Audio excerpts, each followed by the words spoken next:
Hello students, welcome to my 7th part of the chemical kinetics. In this part, we will see the points that is what are zero order reactions, then integrated rate law for zero order reaction, half-life of zero order reaction, graphical representation of zero order reaction, then what is pseudo first order reaction and collision theory of bimolecular reactions. At first, we will see what is zero order reaction. What is zero order reaction? Zero order reaction, it is the reaction in which rate of reaction is independent of the reactant concentration. Zero order reaction is defined as the reaction whose rate is independent of the reactant concentration. ज्या रिएक्शनचा rate रिएक्टंटच्या कॉन्सन्ट्रेशनवर अवलंबून नसतो अशा रिएक्शनला काय म्हणायचं? Zero order reaction म्हणायचं. आता यामध्ये आपण काय करायचंय? Integrated rate law. Integrated rate law for zero order रिएक्शनचे एक्सप्रेशन डिराइव्ह करायचे.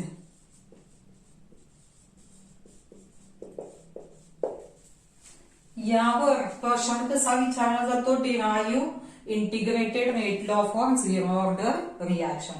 बघा आता त्यासाठी consider the zero order reaction. Zero order reaction consider करायची.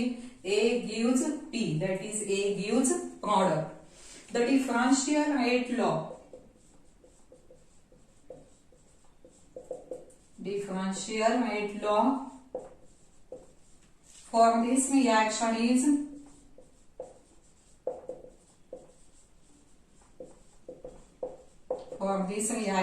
differential rate law कसा येणार बघा?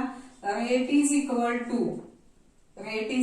to minus change in concentration, that is dA, by change in time, that is dt, is equal to, आता in terms of order कसं येणार? it is equal to k आणि रिएक्शनची order 0 आहे त्यामुळे a raised to 0. म्हणजेच हे काय लिहिता येईल आपल्याला? therefore minus dA minus d concentration of A upon dt is equal to k. का असं लिहिलं आपण? since concentration of A raised to 0 is equal to 1. आता रिअरेंज करायचं हे इक्वेशन. रिअरेंजिंग दिस इक्वेशन.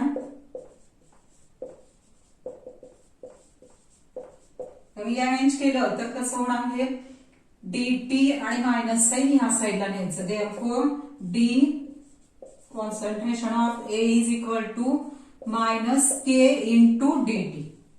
आणि हे इक्वेशन इंटिग्रेट करायचं. इंटिग्रेटिंग दिस इक्वेशन. इंटिग्रेटिंग दिस इक्वेशन लिमिट्स कोणते घ्यायचे? A is equal to A naught at t is equal to 0 आणि A is equal to AT at t is equal to t. बघा आता integration केल्यानंतर कसं होईल एक्सप्रेशन? हे इंटिग्रेशन फ्रॉम लोअर लिमिट येणार A नॉट, अप्पर लिमिट येणार AT of dA is equal to minus k integration of dt from lower limit 0 to t. आता dA चं इंटिग्रेशन म्हणजेच काय येतं? तर कॉन्सन्ट्रेशन ऑफ A. dA चं इंटिग्रेशन म्हणजे A येतं from lower limit A naught to upper limit AT is equal to minus k. dt चं इंटिग्रेशन म्हणजे t येतं from lower limit 0 to upper limit t. आणि सबस्ट्रॅक्टिंग दीज लिमिट्स सबस्ट्रॅक्ट केले तर कसं इक्वेशन मिळेल? AT minus A naught AT minus A naught is equal to minus K T minus 0 म्हणजेच T. Therefore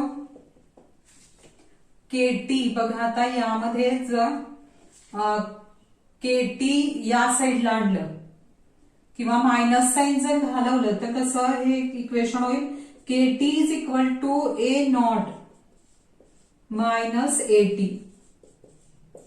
KT is equal to A naught minus AT. Therefore, K is equal to A naught minus AT upon T. And this is expression for, this is integrated rate law for zero order reaction. Integrated rate law for zero order reaction. Then we will see the unit of K for zero order reaction. Unit of K for zero order reaction.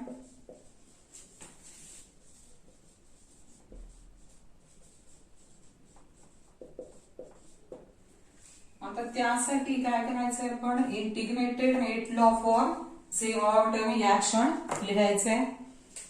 Integrated rate law for zero order reaction कसं आहे K is equal to A naught minus AT by T. आणि कॉन्सन्ट्रेशनचं unit काय concentration म्हणजेच काय ना K चे unit काय कशावरून मिळेल आपल्याला कॉन्सन्ट्रेशन अपॉन टाइम वरून. कॉन्सन्ट्रेशनचं युनिट काय आहे मोल पर लिटर किंवा mole per dm cube upon time. त्यामुळे युनिट काय होणार K चं झिरो ऑर्डर रिएक्शन साठी mole per dm cube per time. Mole per dm cube per time which is same as the rate. रेटचं पण युनिट काय mole per dm cube per time. K चं पण zero order reaction साठी unit काय होणार मोल per dm cube per time. Then we will derive an expression for half-life of zero order reactions. Half-life of zero order reactions. बघा board एक्झामला question कसा आहे तो यावर derive an expression for half-life of zero order reactions. आता हे जे expression आहे half life of zero order reaction त्यासाठी आपल्याला काय लिहावं लागेल integrated rate law. Integrated rate law for zero order reaction.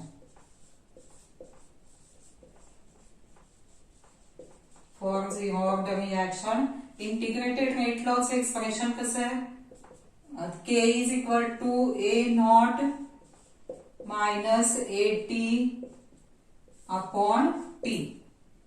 आता यामध्ये जर at T is equal to T1/2 केलं तर इथं AT म्हणजे concentration of A at time T काय होणार इनिशियल कॉन्सन्ट्रेशन जे आहे A नॉट त्याच्या हाफ होणार म्हणजेच AT इज इक्वल टू काय होणार A नॉट बाय 2. आणि ते जर सबस्टिट्यूट केली AT च्या ऐवजी तर काय होणार K is equal to A naught minus A not upon 2. A not upon 2 divided by T. 1 A naught मधून हाफ A नॉट गेलं तर काय होणार A नॉट बाय 2 राहणार. म्हणजेच काय होणार इथं expression K is equal to इथं T1/2 येणार आणि त्यामुळे इथं काय होणार A not by 2 upon T1/2. 2 upon 2 आहे म्हणजेच हे काय होऊ शकतं K is equal to A not upon 2 T1/2. K is equal to A not upon 2T1/2 किंवा T1/2. therefore T1/2 is equal to काय होणार बघा A not upon 2k. 2k. This is expression for half life of zero order reaction. यावरून काय दिसून येतं? Thus the half life of zero order reaction is directly proportional to the initial concentration of reactant. It is directly proportional to initial concentration of reactant. Then we will see the graphical representation of zero order reaction. आता त्यासाठी first graph आपण बघूया. त्यासाठी काय करूया? The differential rate law.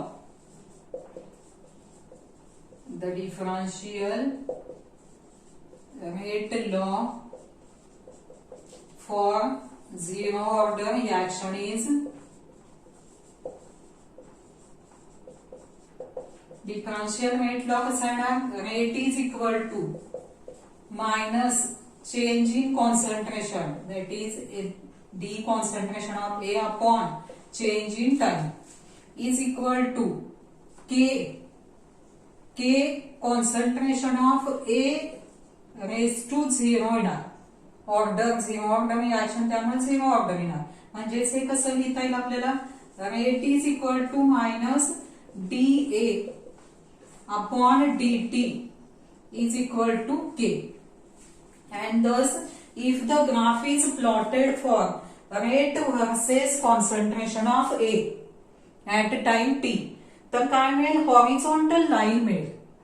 This horizontal line indicates that rate of zero order reaction is independent of the reactant concentration. horizontal line मिळते म्हणजेच रिएक्शनचा rate, zero order रिएक्शनचा rate हा रिएक्टंटच्या कॉन्सन्ट्रेशनवर अवलंबून नसतो, तर काय राहतो? तो कॉन्स्टंट राहतो. हे या हॉरिझॉन्टल लाईन वरून आपल्याला दिसून येतं. त्यानंतर सेकंड ग्राफ जो आहे, सेकंड ग्राफ साठी आपण रेट लॉचं जर हे इंटिग्रेटेड रेट लॉ मधलं हे जर एक्सप्रेशन लिहिलंय AT minus A not is equal to minus KT. हे इक्वेशन जर रिअरेंज केलं तर काय होणार बघा? AT is equal to minus KT plus A not plus A not. आणि हे इक्वेशन कोणत्या फॉर्म मध्ये आहे? y is equal to m. m म्हणजे काय आहे? Minus k. x टाइम आहे. त्यानंतर c A नॉट ची व्हॅल्यू आहे. अशा पद्धतीनं हे जे इक्वेशन आहे ते कोणत्या फॉर्म मध्ये? y is equal to mx plus c. म्हणजे स्ट्रेट लाईन मिळते. म्हणजे जर आपण AT वर्सेस टाइम ग्राफ जर प्लॉट केला तर काय मिळेल? स्ट्रेट लाईन मिळेल. पण काय होईल? Intersect straight line intercepting on y axis is obtain. And this value of intercept is A naught. इंटरसेप्टची व्हॅल्यू काय मिळणार? A नॉट मिळणार. अशा पद्धतीनं. आणि या ग्राफ मध्ये slope of straight line is equal to minus K. Slope of straight line is equal to minus K. This is the second graphical representation of zero order reaction. त्यानंतर आपण बघायचे examples of zero order reactions. Examples of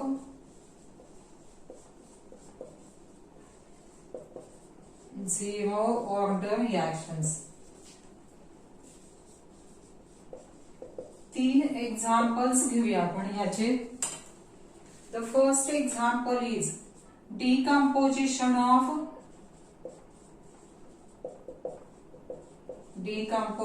of ammonia NH3 on platinum catalyst.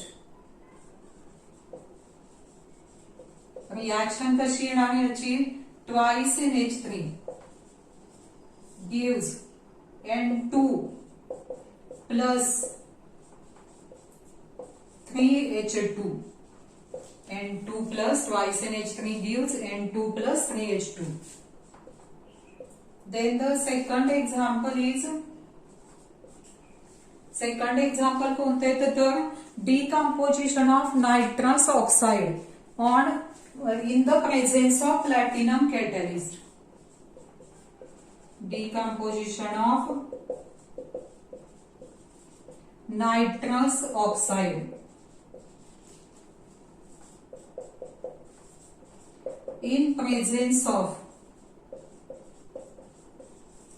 platinum catalyst. बघा त्याची reaction कशी येणार तर twice N2O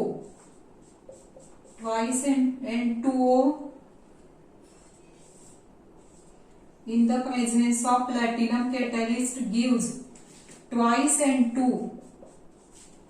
plus O2, twice N2 plus O2. And the third example is catalytic decomposition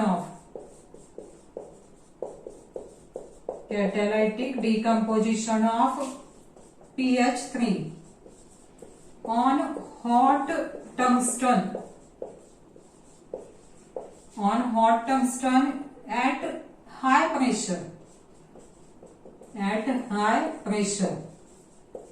तिन्ही या same order reaction आहेत. याची reaction कशी येणार twice PH3 in the presence of tungsten gives twice P plus thrice H2.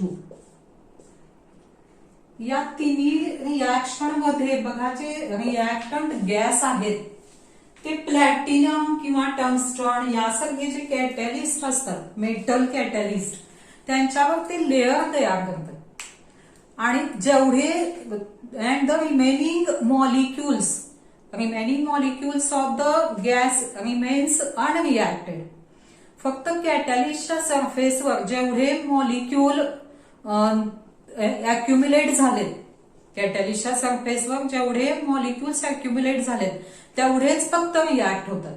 राहिलेले जे molecule आहेत गॅसचे they remains in the gaseous state as it is. They do not react.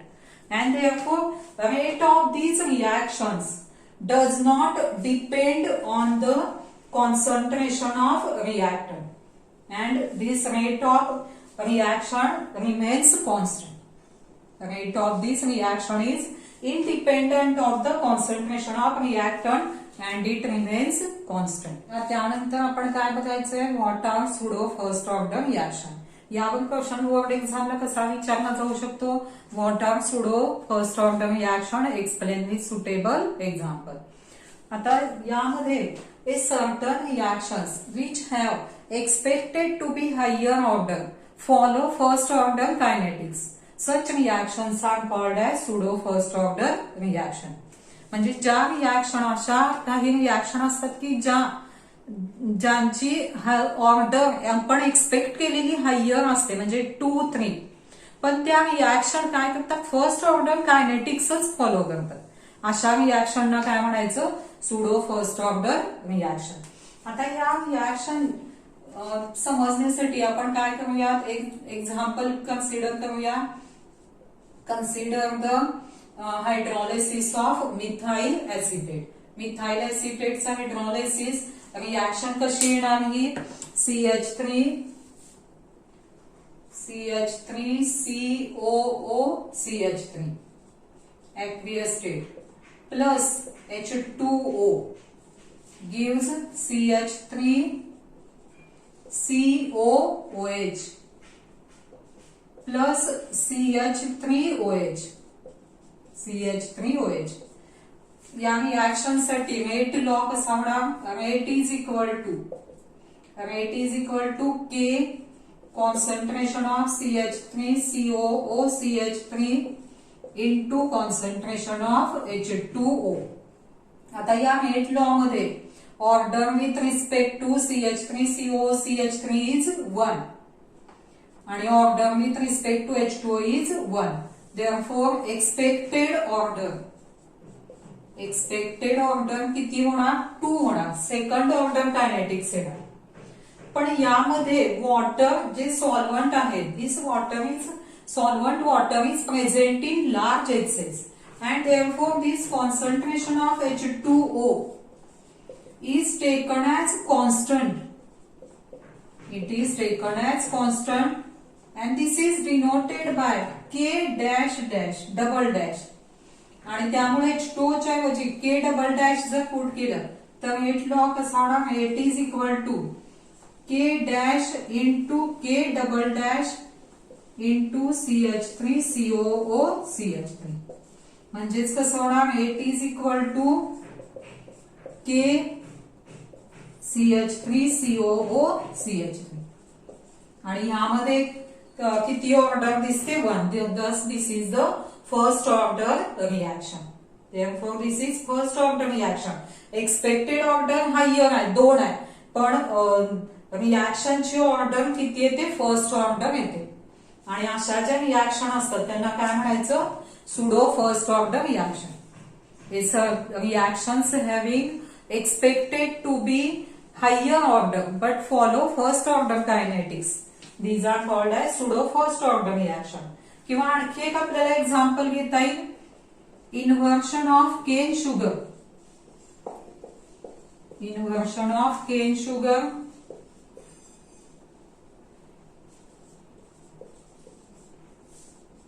that is sucrose. Formula कसा आहे? Reaction कशी आहे ना? C12H22O11 plus H2O gives C6H12O6 plus C6H12O6. Aqueous state, liquid state, aqueous state, aqueous state. या रिएक्शनचा पण rate law जर आपण लिहिला, एक्सपेक्टेड रेट लॉ लिहिला तर तो कसा आहे ना? K dash concentration of C12H22O11 into concentration of H2. Thus, order with respect to C12H22O11 is 1. With respect to H2O is 1. Therefore, expected order of this reaction is 2. Expected order is 2.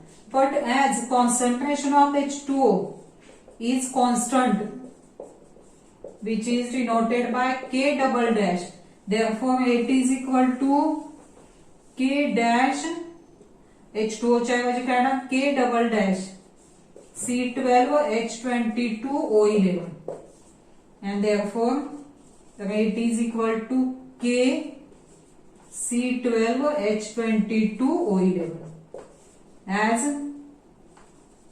K dash K double dash is equal to K.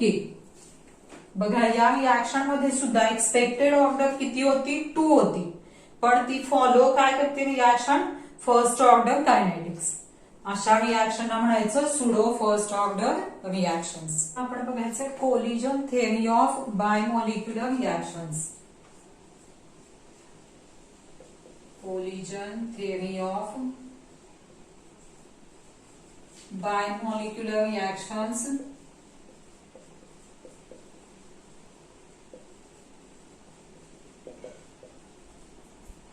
आता यामध्ये आपण काय बघायचंय तर requirements for bimolecular reactions. Requirements for collision theory. Requirements for collision theory.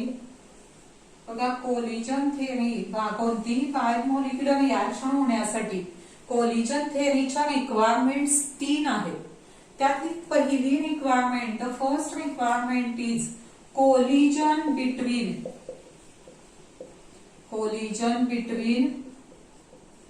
Reactant molecules.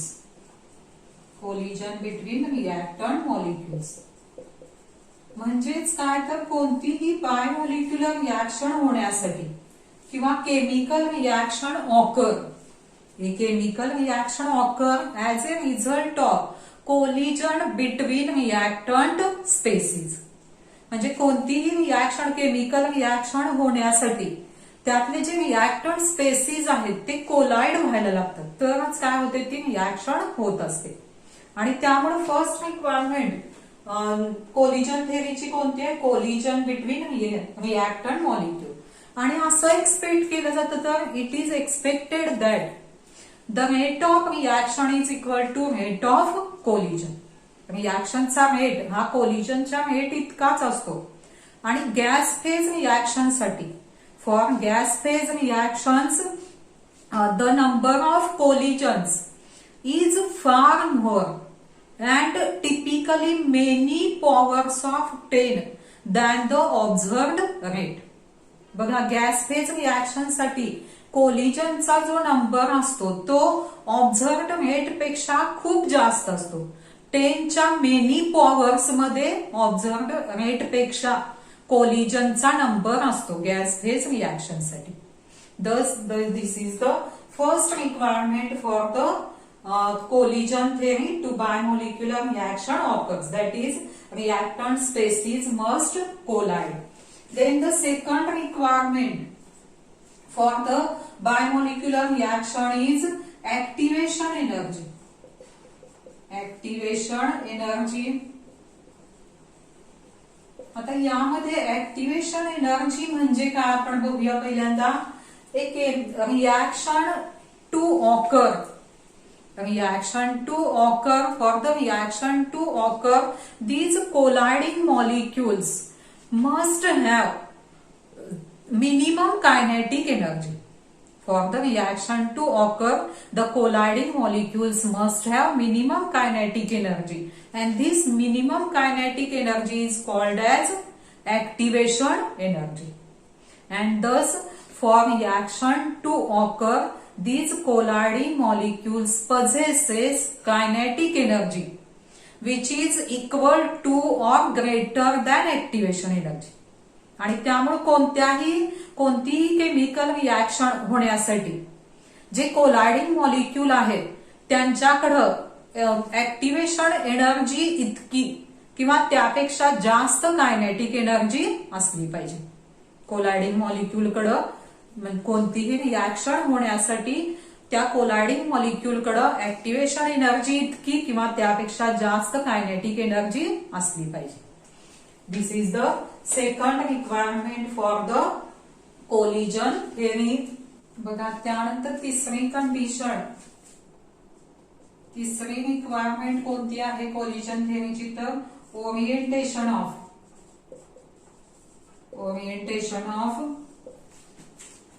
reactant molecules. Orientation of reactant molecules. आता या ज्या पहिल्या दोन रिक्वायरमेंट आहेत म्हणजे बायमॉलिक्युलर रिॲक्शन होण्यासाठी कोलिजन थेअरीनुसार रिॲक्टंट मॉलिक्यूल कोलाइड व्हायला पाहिजे. त्यानंतर त्यांच्याकडं जी कायनेटिक एनर्जी आहे ती एकतरी ऍक्टिव्हेशन एनर्जी इतकी असली पाहिजे किंवा त्यापेक्षा जास्त असली पाहिजे.